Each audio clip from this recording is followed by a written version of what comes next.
آج انتظار بجوتا صاحب اور نعیم بجوتا صاحب کے ساتھ ہم نے ایک رٹ دائر کی تھی جو کہ چیف جسٹس صاحب اطہر من اللہ صاحب کے لگی کہ 72 وزراء کی تعداد جو ہے آئین کے 92(1) کے تحت یہ زیادہ ہے، لیکن چیف جسٹس صاحب نے کہا کہ آپ اپنے مسئلے جو ہے وہ آپ ممبر ہیں، آپ جا کے اسمبلی میں حل کریں،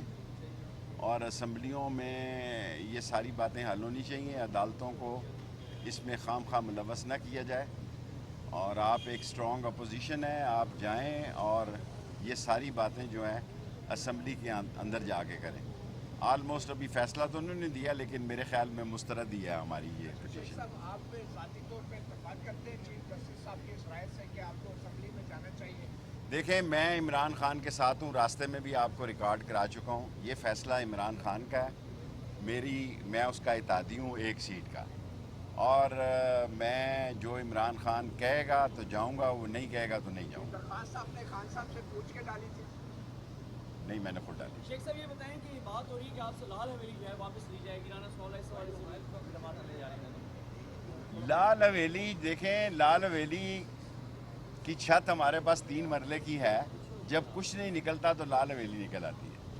اور اس میں 9-10 لوگ اور بھی رہتے ہیں، اس سے ملکہ ایک 8x8 کمرے کا کیس ہے، کر لیں جی، ہم اپنا قانونی اور آئینی حق استعمال کریں گے۔ جب ہمارے خلاف ہمیشہ کچھ نہیں نکل سکتا تو لال حویلی نکل آتی ہے۔ یہ 3 مرلے ایک سرسائی یعنی 3.1 مرلے کی صرف چھت ہے ہمارے پاس، یہ اس کے ملکہ ایک گرا ہوا کمرہ ہے جس کا یہ کیس لگا کے میڈیا کھیل رہے ہیں،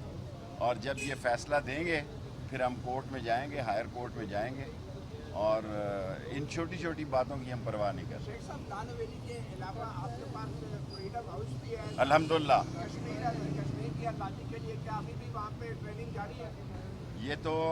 آپ حسب معمول وہ سوال کر رہے ہیں، پہلے بھی وہاں ٹریننگ نہیں ہوتی تھی، آج بھی نہیں ہوتی تھی، اور یہ 60 سال سے فریڈم ہاؤس میرے پاس ہے، اور اس میں سے بیچا کچھ، اس کا انہوں نے کیس کیا اور وہ ہائی کورٹ نے میرے حق میں فیصلہ دیا۔